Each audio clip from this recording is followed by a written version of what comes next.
में दर्शाया है। तो नवक पुत्र नाभाग जब गुरुकुल में रह रहे थे, इनके अन्य भाइयों ने पिता से कहा, पिताजी नवक से हमारी संपत्ति बांट दो। तो उन्होंने कहा कि मुझे तो आज देनी या कल देनी, तुम्हारा ही तो इस पर अधिकार है, बांट लो इसको। भाइयों ने बांटी तो उन्होंने कहा कि अपने छोटे भाई का भी भाग रखो, वो इस समय गुरुकुल में, और जब विद्याधन पूर्ण हो जाएगा तो वो वापस आ जाएंगे, उनकी संपत्ति उन्हें दे दी जाएगी। तो नाभाग के अन्य भाई बोले, पिताजी उनके भाग में हमने आपको नियुक्त किया, धन संपत्ति में से उन्हें कुछ नहीं मिलेगा, उनके भाग में आपको हमने रख दी और सारी संपत्ति बांट दी। नाभाग जब आए, इनको सारा वृतांत हुआ तो पिताजी से पूछा, पिताजी मेरी संपत्ति कहाँ है, मेरा भाग कहाँ है? तो इनके पिताजी बोले, बेटा तुम्हारे भाइयों ने मुझे तुम्हारे भाग के रूप में दिया। तो नाभाग बोले, मेरे भाइयों ने ये तो मेरे ऊपर बड़ी कृपा की कि पिता को मेरे भाग में रख दिया। अरे इस माध्यम से मुझे अपने पिता की सेवा शुश्रूषा करने का अवसर मिलेगा, और पिताजी मेरे लिए तो आप ही परम धन हैं, पुत्र के लिए माता पिता ही परम धन होता है। इनके पिता नाभाग के नवक बड़े प्रसन्न हुए, बोले बेटा तुम चिंता मत करो, मैं तुम्हें एक उपाय बताता हूं। यहां से थोड़ी दूर पर ब्राह्मण यज्ञ कर रहे हैं, और यज्ञ करते करते जब छठवां दिन आता है ना, तो छठवें दिन के कृत्य को वो भूल जाते हैं, तो फिर से यज्ञ प्रारंभ करते हैं, फिर छठवें दिन भूल जाते हैं, फिर से यज्ञ प्रारंभ करते हैं। अभी तक उनका यज्ञ पूर्ण नहीं हो पाया। तो पुत्र नाभाग तुम छठवें दिन के कृत्य को जानते हो, इसलिए जाकर के उसे पूर्ण कराओ। नाभाग उसे यज्ञशाला में गए, यज्ञ चल रहा था, जैसे ही छठवां दिन आया तो वो ब्राह्मण भूल गए। नाभाग बोले, ब्राह्मण देवताओं, यदि आपकी मुझे अनुमति मिले तो आज के छठवें कृत्य को मैं पूर्ण कर सकता हूं। ब्राह्मण बोले, हमें अनुमति है तुम्हें। इन्होंने छठवें दिन के कृत्य को पूर्ण कराया और यज्ञ को पूर्ण करा के पूर्णाहुति करा दी। तब तो वो ब्राह्मण बड़े प्रसन्न हुए और बोले, नाभाग इस यज्ञ में जितने भी सामग्री बची है इसको हम नहीं ले जाएंगे, इसको तुम ले जाओ। तो स्वर्ण के पात्र थे, सोने के पात्र, रजत चांदी के पात्र, बहुत सारी संपत्ति छोड़ के चले गए। तो नाभाग उसे इकट्ठा करने लगे। ध्यान देना, इतने में उत्तर दिशा से एक श्याम वर्ण के पुरुष आ गए। उन्होंने आकर के डांटते हुए कहा, इस पर तो मेरा अधिकार है, मेरा आधिपत्य है, ये वस्तु मेरी है, इसको तू क्यों इकट्ठा कर रहा है? भगवान मुझे तो पता नहीं कि ये भाग किसका है, ब्राह्मणों ने मुझे प्रदान कर दिया तो मैं इसलिए इकट्ठा कर रहा था, परंतु बची हुई यज्ञ पर भाग मेरा होता है। यदि मेरे ऊपर विश्वास नहीं है तो अपने पिता से जाकर पूछो, मैं तुम्हें यही मिलूंगा। नाभाग दौड़ करके अपने पिता नवक के पास आए और सारा वृतांत बताया। तो इनके पिता नवक बोले, बेटा नाभाग, यज्ञ में बची हुई सामग्री पर भाग उन्हीं का है, अधिकार उन्हीं का है। ये आए और आकर के प्रणाम किया और कहा, भगवान आपने जो कहा वही मेरे पिता के वचन है, तो यज्ञ में बची हुई सामग्री सब कुछ आपकी है, अब मैं इसे हाथ नहीं लगाऊंगा। इनकी वाणी को सुनकर के वो प्रसन्न हो गए। नवक तुम्हारे पास में धन का बहुत बड़ा अभाव है, फिर भी तुमने सत्य वचन का पालन किया, इसलिए मैं तुमसे प्रसन्न हुआ, और अब ये जितनी भी सामग्री है वो मैं तुम्हें प्रदान कर रहा हूं, मैं तुम्हें दे रहा हूं। ये श्याम वर्ण के पुरुष कोई और नहीं है, भगवान रुद्र। बोलिए रुद्र भगवान की जय। तो यज्ञ में जो बची हुई सामग्री होती है उस पर आधिपत्य अधिकार भगवान रुद्र का होता है। इसलिए जब हवन करते हैं ना, तो कभी कभी क्या होता है कि हवन करते करते सामग्री फैल जाती है, तो उस सामग्री को उठाना नहीं चाहिए। कभी कभी आहुति डालते समय हवन कुंड की जो पर्दियां हैं उन पे भी सामग्री गिर जाती है तो इकट्ठी हो जाती है, तो कुछ लोग को इकट्ठा करके छोड़ देते हैं। ऐसा नहीं करना चाहिए, ये अपराध है, क्योंकि ये बिखरा हुआ साकल्य, इस पर आधिपत्य, इस पर अधिकार भगवान रुद्र का है। जब तक पूर्णाहुति नहीं हुई है तब तक उसको छेड़ना नहीं चाहिए, फैल गई तो फैल जाना है, वो भगवान रुद्र का भाग है, वो ग्रहण कर ले।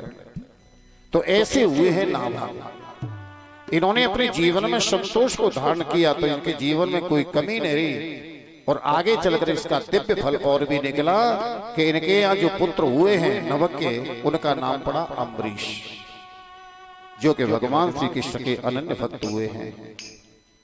और आगे चलकर के अम्बरीश राजा बने, जिनके अनेकों पटरानी रानियां हैं। भगवान श्री कृष्ण के अनन्य भक्त थे, इसलिए भगवान ने प्रसन्न होकर के इनकी सेवा में अपने चक्र सुदर्शन को नियुक्त कर दिया। ठाकुर जी की देख रेख सेवा स्वयं करते अपने हाथों से, राजा होते हुए भी।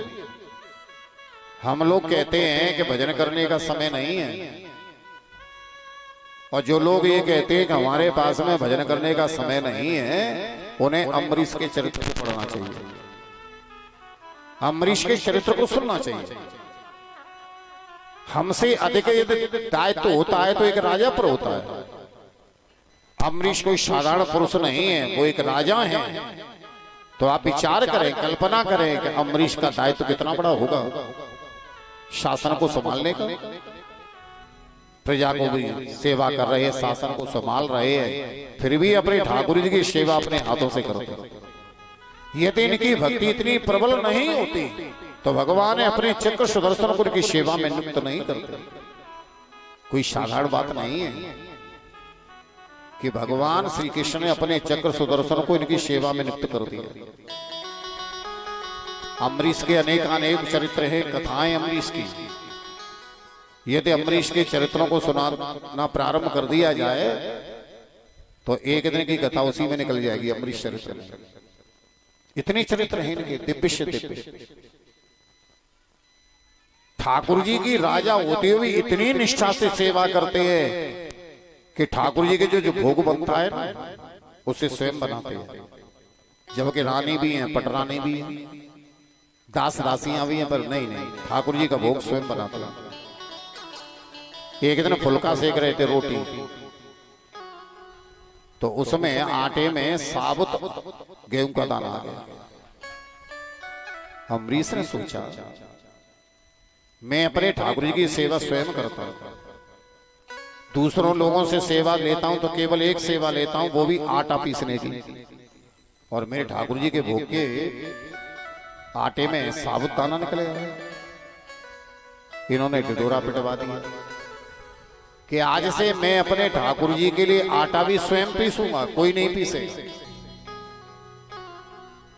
एक बार आटा पीस रहे थे, चकिया चला रहे थे अम्बरीश। यही मास था, बहुत गर्मी पड़ रही थी, तो पसीना से लथपथ हो गए, पसीना बहने लगा। मेरे गोविंद से नहीं देखा गया और भगवान अम्बरीश के पीछे आकर के प्रकट हुए और चमर लेकर के अम्बरीश की भगवान स्वयं हवा करने लगे। कहां तो गर्मी लग रही थी, पसीना निकल रहा था, जो ठंडी ठंडी हवा लगी तो चाकी चलाना अम्बरीश ने बंद कर दिया। पीछे मुड़कर के देखा तो स्वयं श्री कृष्ण इनकी हवा कर रहे हैं। चरणों में गिर पड़े, प्रभु सेवा मुझे करनी चाहिए, आप मेरी सेवा कर रहे हैं। नहीं भगवान, आप मेरी हवा मत कीजिए। भगवान बोले, अम्बरीश यदि तुम चाकी चलाओगे तो मैं हवा करूंगा, या तो तुम चाकी चलाना छोड़ दो तो फिर मैं हवा करना छोड़ दूं। विचार करें कि अम्बरीश की वो भक्ति कैसी होगी, जो स्वयं उनकी सेवा में आनंद कंद सच्चिदानंद पूर्ण ब्रह्म परमेश्वर लगे हुए। आप एकादशी का निराहार व्रत करते हैं, निराहार व्रत करते एकादशी का हमेशा।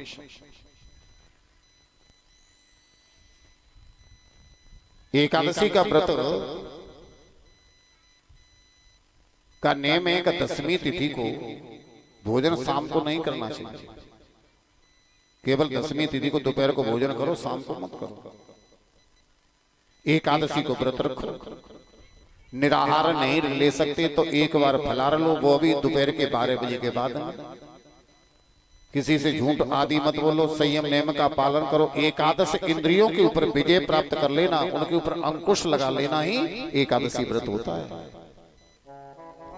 दूसरे दिन सुबह स्नान करके सेवा पूजा से निवृत्त होकर के पारायण लगने से पहले ही व्रत को खोल लेना चाहिए।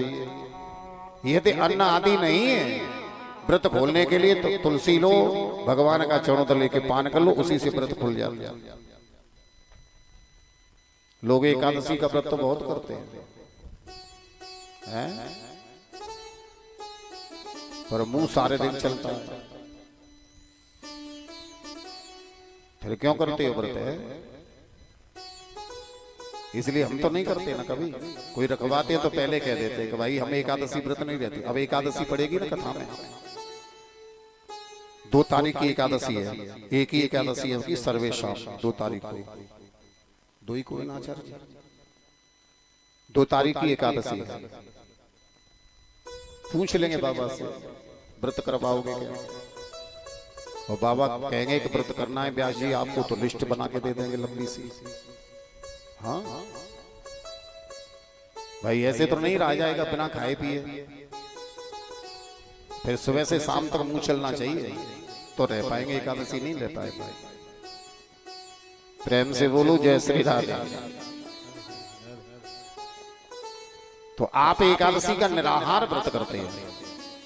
एक बार अम्बरीश ने विचार किया कि यमुना के तट पर रह करके 1 वर्ष की जो एकादशी है उनका व्रत में करूंगा। यमुना के तट पर निवास करने लगे, वहीं से राज्य का पालन कर रहे हैं, कृष्ण भक्ति कर रहे हैं, एकादशी का व्रत निराहार करते हैं। अब तो सर्वत्र अम्बरीश की चर्चा होने लगी। वर्तमान में भगवान के कोई अनन्य भक्त है तो वो अम्बरीश है। एक बार ऋषियों का ज्ञान सत्र चल रहा, उसमें दुर्वासा ऋषि, नारद जी आदि थे। नारद बोले इस समय कोई भक्त है तो वो तो अम्बरीश है। इसलिए तो भगवान ने अपने चक्र सुदर्शन उनकी सेवा में नियुक्त कर दिया है। दुर्वासा ने सोचा ये नारद का ही तो चेला है अम्बरीश, इसलिए अपने चेला की प्रशंसा नारद कर रहा है। पर दुर्वासा जहां जहां भी जाते चर्चा अम्बरीश की होती। इन्होंने सोचा चलो परीक्षा लेते हैं। द्वादशी तिथि में शिष्य मंडली को लेकर जाके कुटिया पर पहुंचे। अलग जगह देव एक शाम थे। अम्बरीश ने आकर के प्रणाम किया, स्वागत किया और कहा ऋषिवर भोजन कीजिए। राजन भोजन अवश्य करेंगे, पहले यमुना स्नान कर लें। और कहकर के चले गए यमुना स्नान करने के लिए। स्नान करते करते विलंब हो गया, पारायण लगने वाला था। पारायण एकादशी व्रत करने से ध्यान देना, पारायण लगने से पहले यदि व्रत नहीं खोला जाता है तो उसका कोई महत्व नहीं रहता। इसलिए पारायण लगने से पहले व्रत को खोल लेना चाहिए। यदि भोजन नहीं बन पाया है तो भगवान का चरणों तक तुलसी लेकर के उसको ही पान कर लेना चाहिए। पारायण का एक मोटा अंदाज बता देते हैं। प्राय करके सर्दियों में पारायण करीबन 9 साढ़े 9 बजे तक रहता है, उसके बाद लग जाते हैं। और गर्मियों में 8 से 8:30 इस समय तक पारायण हो जाना चाहिए। इधर में पारायण लगने वाला था तो इन्होंने कहा ब्राह्मणों से अब क्या करें, तो भगवान का चरणों तक ले लो। इन्होंने चरणों तक पान कर लिया। दुर्वासा आए, इन्होंने योग बल से देखा, अरे अम्बरीश तुम्हारी तो हमने बड़ी प्रशंसा सुनी थी, परंतु तुम तो बड़े ढोंगी निकले, पाखंडी निकले। हम ऋषियों को आमंत्रित कर दिया, भोजन पहले ही कर लिया। नहीं नहीं ऋषिवर, मैंने भोजन नहीं किया, मैंने केवल भगवान का चरण तक का पान किया है। नहीं तुम पाखंडी हो, ढोंगी हो, तुमने भोजन को झूठा कर दिया, मैं तुम्हें दंड अवश्य दूंगा। आवेश में आकर के इन्होंने एक जटा ली और शिला पर पटकते हुए कृत्या को प्रकट कर दिया। आदेश दे दिया इस पाखंडी अम्बरीश को भस्म कर दो। अम्बरीश हाथ जोड़ी हुए खड़े हैं और अम्बरीश की तरफ जब कृत्या बढ़ी तो इनकी सेवा में चक्र सुदर्शन नियुक्त थे। चक्र सुदर्शन ने अम्बरीश की ओर जब कृत्या को आते हुए देखा तो चक्र सुदर्शन आगे को बढ़े और जाके कृत्या को वश कर दिया। दौड़ पड़े दुर्वासा की ओर। दुर्वासा ने देखा इस गोल गोल चक्र ने कृत्या को वश में कर दिया, मेरी तरफ दौड़ रहा है, तो वह भी तो हो गए और भाग खड़े हुए। आगे आगे दुर्वासा, पीछे पीछे चक्र सुदर्शन, जिसके तेज से इनका पृष्ठभाग जलने लगा। ब्रह्मलोक में पहुंचे, पितामह त्राहिमां मेरी रक्षा करो। ब्रह्मा जी बोले हम रक्षा नहीं कर सकते। कैलाश पर्वत पर गए, भोलेनाथ त्राहिमां मेरी रक्षा करो, नहीं तो ये गोल गोल चक्र मुझे वश कर देगा। भोले बाबा बोले दुर्वासा त्रिलोकी में घूमने से कोई लाभ नहीं। अरे जिनका ये चक्र सुदर्शन है उनकी शरण में जाओगे तो रक्षा हो पाएगी। दौड़े दौड़े क्षीर सागर में गए। त्राहिमाम मेरी रक्षा करो प्रभु रक्षा करो। तो भगवान ने अनसुनी कर दी कि लात हनि भृगु हृदय में हरि कीनो सन्मान। अम्बरीश अपराध ते भगवत मुँह दे कान। भृगु जी ने भगवान की छाती में लात का प्रहार किया तो भगवान ने भृगु जी के पैरों को पकड़ के क्षमा याचना मांगी। भृगु जी मुझे क्षमा कर देना। आपके आगमन की सूचना होती तो मुख्य दरवाजे पर स्वागत करता। मेरा वक्षस्थल मेरी छाती कठोर है और आपके चरण अत्यंत कोमल हैं तो आपको पीड़ा हुई होगी कष्ट हुआ होगा। भृगु जी गदगद हो गए। एक तो भगवान की छाती में मैंने लात मारी और उल्टे भगवान ही क्षमा याचना मांग रहे हैं। और लात भी किसके सामने मारी? प्रेम से बोलो जय श्री राधे। पत्नी लक्ष्मी जी के सामने है। कोई व्यक्ति चाहे कितना भी कमजोर हो, प्रेम से बोलो जय श्री राधे,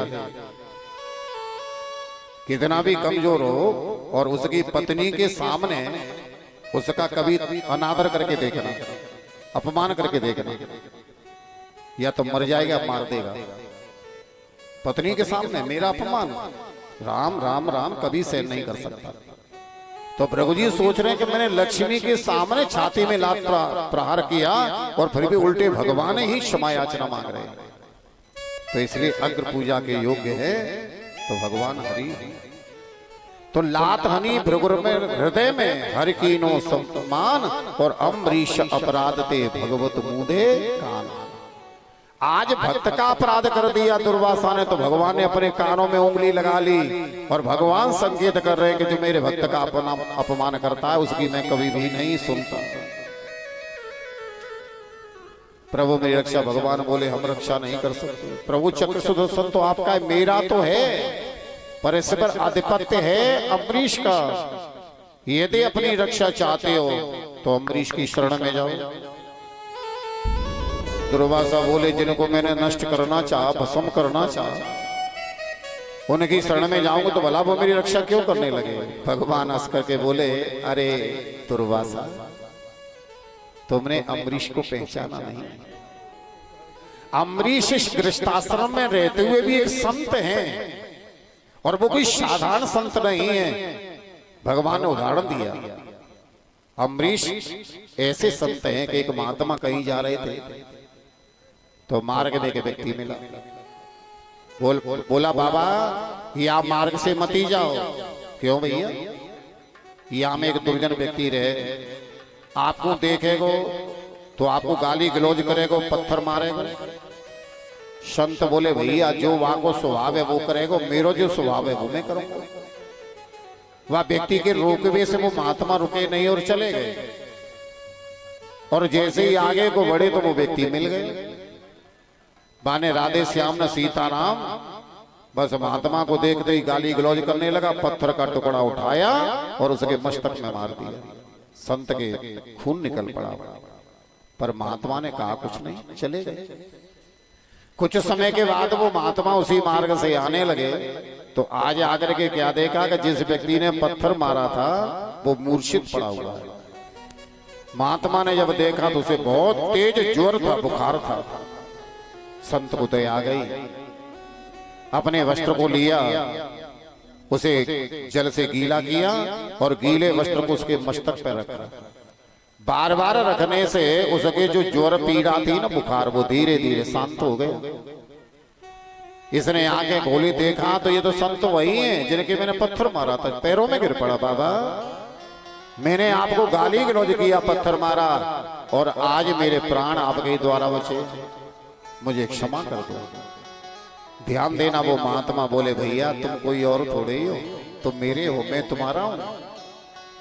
अरे जैसा स्वभाव तुम्हारा था उसके अनुसार तुमने बर्ताव किया और जैसा मेरा स्वभाव है उसके अनुसार मैंने बर्ताव किया।